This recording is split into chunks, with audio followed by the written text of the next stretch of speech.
Publika ga je poznavala kao Žiku Pavlovića, čoveka koji je od svake neprilike umeo da napravi šalu.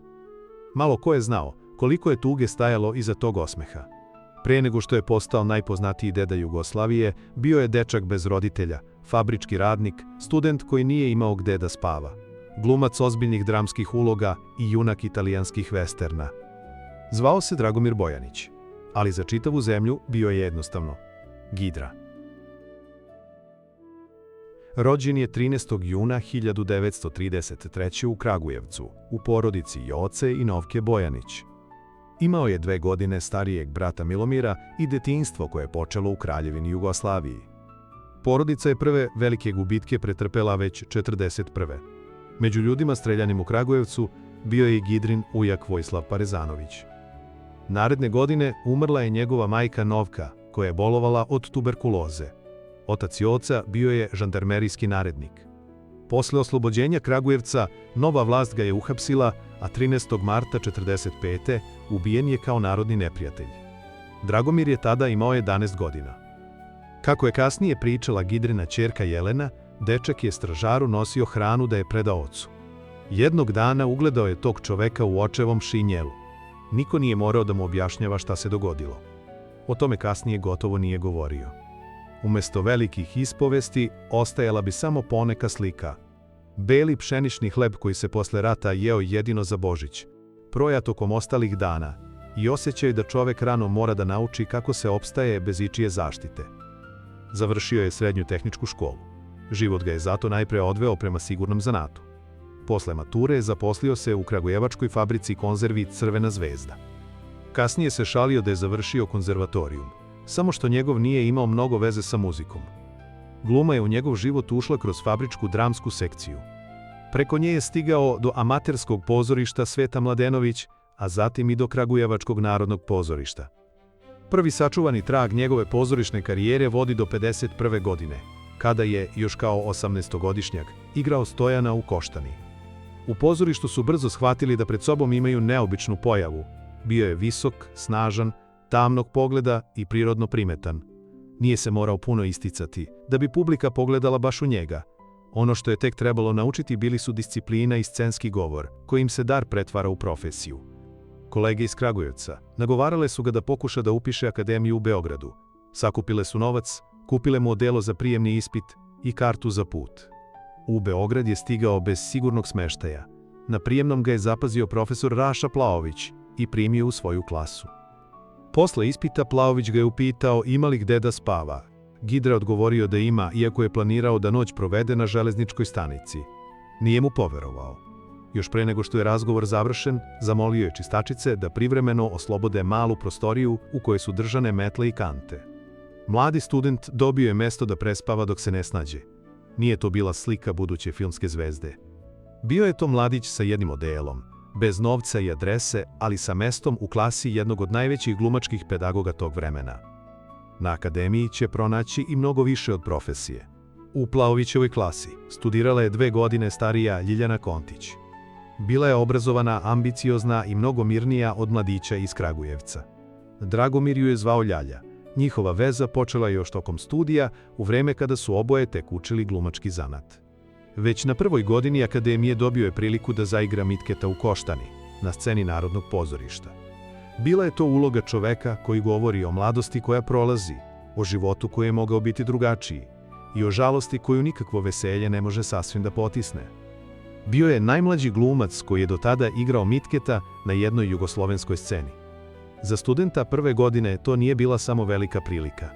Bio je to znak da u njemu već vide nešto što se ne dobija diplomom. Iskustvo starijeg čoveka u licu mladića. Došao je do završne godine akademije i položio ispite, ali studije nikada nije formalno priveo kraju. Film i pozorište već su ga odvukli na drugu stranu. Pred kamerom se prvi put pojavio 55. još kao student u ešalonu doktora M. Žike Mitrovića. Uloga je bila mala, ali je film otvorio vrata koje će ga sve češće odvoditi sa pozornice na snimanje. U filmu Marš na Drinu bio je kaplar Janićije, jedan od ljudi u vojničkoj koloni, ali sa licem koje se među desetinama drugih glumaca pamtilo. 2 godine proveo je u ansamblu Jugoslovenskog dramskog pozorišta. Teatar mu je davao sigurnost. ali je kamera sve jasnije pokazivala koliko njegova pojava dobija krupnim planom. Veza sa Ljiljanom nastavila se dok je ona igrala u pozorištima u Užicu i Vršcu. Razdvajali su ih posao, putovanja i različiti temperamenti, ali ne zadugo. 66. godine, kada se vratila u Beograd, venčali su se. Kum im je bio profesor Raša Plaović. Njihov brak nije bio mirna ljubavna priča. Dragomir i Ljiljana venčavali su se 3 puta i 2 puta razvodili. Čak ni posle tih događaja nisu uvek uspevali da se zaista udalje jedno od drugog. Mira Stupica šalila se sa Ljiljanom da je jedina žena koja se razvede, a nastavi da živi sa bivšim mužem. Iza tih razlaza nije ostala priča o drugoj velikoj ljubavi. Ostala je priča o dvoje ljudi koji su se snažno voleli, podjednako snažno svađali i svaki put ponovo birali jedno drugo. 4 godine posle prvog venčanja dobili su ćerku Jelenu. Prema anegdoti koja se godinama prepričavala, Gidra je suprugu i bebu ispred porodilišta dočekao sa 3 automobila puna skadarlijskih muzičara i najličniju sreću slavio je kao veliku premijeru. U jednom zajedničkom intervjuu iz 81. Ljiljana je priznala da je na akademiji bila veoma ambiciozna, ali da je posle udaje svesno deo svoje karijere podredila porodici. Porodica mu je postala sigurnost koju u detinjstvu nije imao. Dok je bio mlađi, nije mogao da zamisli da će jednog dana toliko brinuti da li je Ljiljana bolesna i da li Jelenu muče krajnici. Kada su ga pitali o ćerki, odgovarao je jednostavno: detetu ljubavi nikada nije mnogo. Jugoslavija je 60. godina bila velika evropska filmska lokacija. Na njenim planinama i kamenjarima snimani su ratni spektakli, avanture po romanima Karla Maja i priče koje su trebalo da liče na američki divlji zapad. Gidra se 64. pojavio u Među lešinarima, nemačko-jugoslovenskoj koprodukciji serije filmova o Vinetu. Uloga nije bila velika, ali je snimanje donelo susret koji će promeniti tok njegove karijere. Tokom jednog snimanja zapazio ga je Carlo Ponti, veliki italijanski producent. Dopala mu se Gidrina faca. U to vreme italijanska kinematografija proizvodila je vesterne gotovo fabričkom brzinom. Tražila su se nova lica, a Jugoslavija je već imala glumce koji su odlazili u Rim i okušavali sreću pred stranom kamerom. Među njima su bili Bekim Fehmiju, Tori Janković i Dragomir Bojanić. Pontijeva preporuka je Gidri otvorila vrata. Kada je 67. stigao u Italiju, producenti mu nisu menjali samo jezik. Na plakate su stavili ime koje je zvučalo kao da je oduvek pripadalo čoveku sa revolverom – Anthony Gidra. Jednu od glavnih uloga dobio je u baladi o revolverašu. Igrao je Roka, iskusnog lovca na ucene koji se udružuje sa mlađim revolverašem u poteri za bandom pljačkaša. Na kraju puta otkrivaju da nisu samo saveznici, već braća. Takav junak Gidri je odgovarao. Za 2 godine snimio je 5 italijanskih vesterna. Publika ga je pamtila i po potezu koji je na ekranu delovao gotovo nemoguće. Umeo je da izvuče revolver i puca iza leđa, ne okrećući se prema protivniku. Mnogo godina kasnije, prilikom prikazivanja tih filmova u jugoslovenskoj kinoteci, podsjećali su da bi posle Antonija Gidre čak i mladi Clint Eastwood mogao da deluje manje opasno. Nadimak, međutim, nije dobio u Italiji. Doneo ga je iz Kragujevca, iz uličnog šatrovačkog jezika. Italijani su samo dodali Antoni. Slučajnost je htela da u nekim delovima Italije reč, slična njegovom nadimku, znači zmija. Za revolveraša kratkog imena i brzog pokreta producenti nisu mogli da požele bolju slučajnost. Strana karijera donosila je novac, putovanja i velike uloge. Donosila je i život na jeziku koji Gidra nije dobro govorio. Prijateljima je kasnije pričao da je po čitav mesec jeo piletinu, jer je samo nju umeo da naruči na italijanskom. Mogao je da ostane duže. Ali vratila ga je nostalgija. Italija mu je dala veliku sliku na plakatu i ime iznad naslova. U Jugoslaviji su bili Ljalja, Jelena, prijatelji, kafana i jezik, na kojem nije morao da razmišlja pre nego što izgovori šalu. Vratio se 68. Iste godine, usred studentskih protesta u Beogradu, filmski revolveraš našao se pred jednom sasvim drugačijom pobunom. Narednih dana kapetan Mišino zdanje, u kojem su se nalazili rektorat i filozofski fakultet, postaće centar protesta. Podršku su im pružili brojni profesori, pisci, reditelji i glumci. Pored Branka Ćopića, Duška Radovića i Desanke Maksimović, među okupljenima su bili Mira Stupica, Ljuba Tadić, Stevo Žigon i Zoran Radmilović. Gidra se studentima obratio rečima: braćo studenti, vama prete tenkovima, ali ne sekirajte se. Vama će Gidra da kupi tenk. Usred ozbiljne političke pobune, ponudio im je najgidrovskije moguće rešenje. Njegov unuk, Jovan Stojanović, mnogo godina kasnije prepričao je i da je Gidra jednom bio priveden zbog viceva o Titu. Kada je brat stigao u stanicu da ga traži, zatekao je policajce okupljene oko stola. U sredini je sedeo uhapšeni glumac i pričao im iste te viceve zbog kojih su ga priveli. Na filmu je međutim umeo da bude sasvim drugačiji. U filmu Walter brani Sarajevo igrao je Kondora, nemačkog obaveštajca koji pokušava da otkrije ko je zapravo Walter. Bio je hladan, odmeren i opasan. Nije podizao glas niti tražio šalu. Dovoljno je bilo da pogleda čoveka preko puta sebe. Na pogrešnoj strani našao se i u povratku otpisanih, kao Mikula, policijski saradnik okupatora. Ali Mikula nije bio hladan, ni naročito opasan. Brkovi koji će uskoro biti prepoznatljivi u svim budućim ulogama oduzimali su mu ozbiljnost. Umesto straha, kod publike je izazivao mešavinu podsmeha i sažaljenja. Šta je ovo? Samo koliko da isplaknem usta. Žgaravice. Daću ja tebi žgaravicu kad se vratim upravo. Pa Slavnikosi šefe, doktor mi prepisao samo zbog žgaravice. Ali negativci su bili samo jedno lice njegovog talenta. U seriji Vruć vetar imao je sasvim drugačiji zadatak. Pojavio se kao Krstivoje Krstić, čovek sklon piću, velikim pričama i još većim obećanjima. U nekoliko scena Gidra je napravio lik kojeg se publika sećala gotovo rame uz rame sa Ljubišom Samardžićem, glavnim junakom serije. Imate li prazne sobe? Sve su prazne. A koliko košta? Hoćete li s pogledom na šumu? Neću da gledam, nego da spavam. Sličnom svetu pripadao je i majstor Lale iz televizijske serije Majstori. Serija se danas ređe pominje, iako je Gidra u njoj imao glavnu ulogu. Nije mu bilo potrebno da dobije čitavu biografiju lika na papiru. Dovoljni su bili zanimanje, način hoda i nekoliko rečenica. Ostalo je dopunjavao od ljudi koje je poznavao iz fabrike, kafane i sa ulice. Najveće priznanje stiglo je za Svadbu, film Radomira Šaranovića, snimljen prema romanu Mihajla Lalića. Radnja se odvija 1943. godine, u zatvoru u okupiranoj Crnoj Gori, među komunistima i partizanima koji čekaju priliku za bekstvo i povratak u borbu. Gidra je igrao Tadiju Čemerkića, čoveka koji ni u zatočeništvu ne odustaje od svojih uverenja. Na festivalu u Puli 1974. Dragomir Bojanić dobio je Zlatnu arenu za najbolju glavnu mušku ulogu.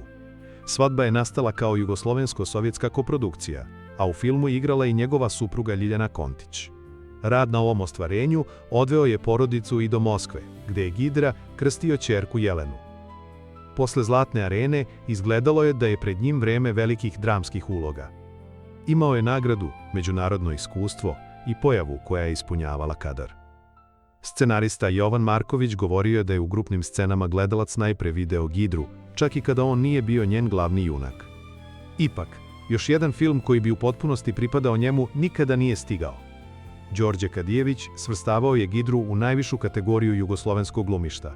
Smatrao je da sa istom uverljivošću može da igra dramu i komediju, ali da nikada nije dobio film koji bi u potpunosti bio njegov. Nije mu nedostajao dar, već doza odricanja neophodna za najveće uloge. Alkohol nije bio samo deo bojemske legende. Ponekad je otežavao rad, produžavao snimanje i zatvarao vrata koja su mogla da vode prema ozbiljnijim rolama. Jovan Marković sećao se snimanja Atimočke bune kada je ekipa danima pokušavala da završi zahtevnu scenu sa velikim brojem statista. Gidra bi ujutru tražio kafu i jedno piće. Pokušali su da ga nadmudre, ali se on unapred dogovorio sa konobarima. U malu čašu sipali su vodu, a u veliku votku. Bio je to istovremeno vic i problem koji se više nije mogao sakriti. Još teže je nosio ono o čemu nije govorio. Marković je opisao sastanak u Novom Sadu sa generalima JNA na kojem je dogovorena pomoć vojske za snimanje. Sve je već bilo završeno kada se Gidra ućutao, popio nekoliko pića i ljudima u uniformama rekao da su mu ubili oca. Već sljedećeg dana bio mu je zabranjen ulazak u svaki dom armije u zemlji. Detinjstvo koje je retko pominjao nije nestalo. Samo je bilo potisnuto iza šala, bojemskih večeri i novih uloga. Među svim tim ulogama bila je i ona za koju niko nije mogao pretpostaviti da će obeležiti njegovu karijeru. Vremenom će potisnuti gotovo sve ostale. Reditelj Zoran Čalić snimio je 1977. film Lude godine. Priča je pratila dvoje mladih, Bobu i Mariju, njihovu ljubav i porodice koje pokušavaju da reše problem o kojem se u kući nerado govorilo. Gidra je igrao Bobinog oca Živorada Žiku Pavlovića. Marko Todorović bio je Marijin otac Milan. U prvom filmu njih dvojica nisu bili središte priče. Bili su roditelji sa suprotnih strana. Žika neposredan, bučan i snalažljiv. Milan obrazovan, uzdržan i uveren da se svaki problem može rešiti pristojno i po pravilima. Publika je u njihovom sukobu odmah pronašla nešto poznato. Gotovo svaka porodica imala je nekoga ko podsjeća na Milana i nekoga ko bi poput Žike pokušao da nadmudri i pravila i život. Nisu bili samo dva filmska karaktera. Predstavljali su dva jezika, dva vaspitanja i dva načina da se bude otac, svekar i prijatelj. Film je odlično primljen među publikom, pa je 3 godine kasnije snimljen nastavak, došlo doba da se ljubav proba. Zatim su dolazili novi delovi. Boba i Marija polako su se povlačili, a Žika i Milan preuzimali priču. Ono što je počelo kao film o mladalačkoj trudnoći, pretvorilo se u porodičnu komediju o dvojici deda. Tokom 15 godina snimljeno je 10 filmova u kojima je Gidra igrao Žiku Pavlovića.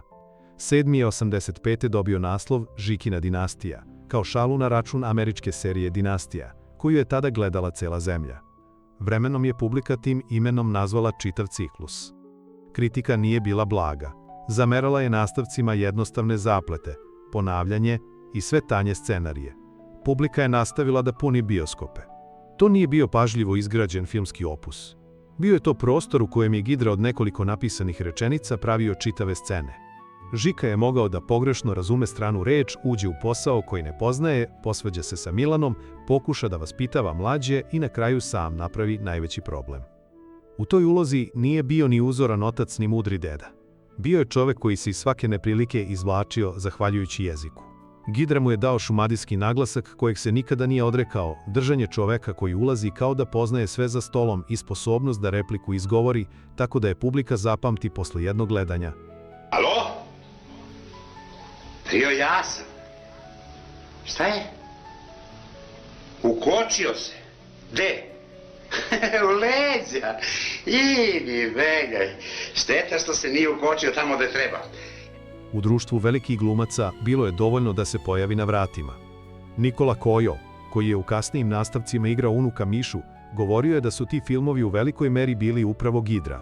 Ne zato što ostali glumci nisu bili važni, već zato što je Bojanić imao retku moć da pažnju prebaci na sebe, bez vidljivog napora. Takav je bio i van kamere. Početkom 86. Kojo je služio vojsku u Raškoj. Bio je mlad vojnik na obuci, daleko od kuće, u kasarni u kojoj nije bilo vanrednih poseta. Kada su ga pozvali na kapiju, tamo je stajao Gidra. Komandir ga je sa izlaznom dozvolom čekao kraj kapije. Pored automobila stajao je Gidra i pušio. Šta čekaš? Ulazi. Odveo ga je u kafanu. Nahranio ga i dao mu, kako će Kojo mnogo godina kasnije opisati, novac koji bi danas izgledao kao da ste vojniku dali 1000 evra. Rekao je samo da u blizini ima neki posao i da je zato svratio.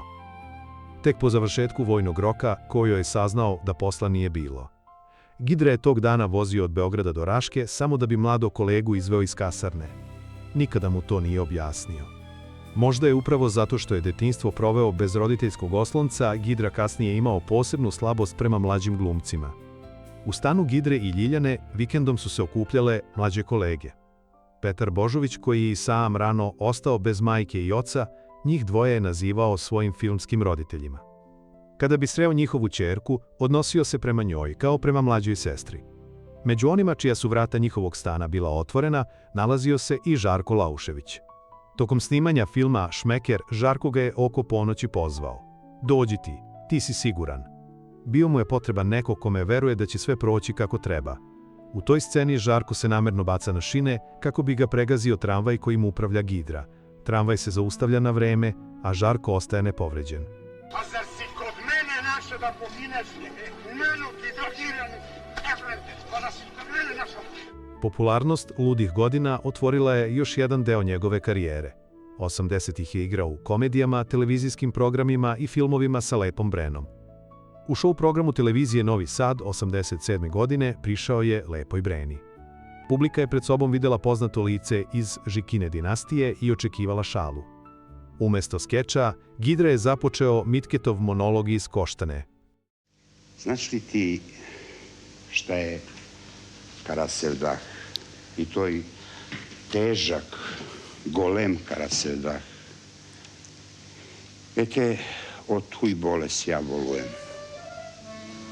Eve, ostare, a još se ne nažive. Da znaš.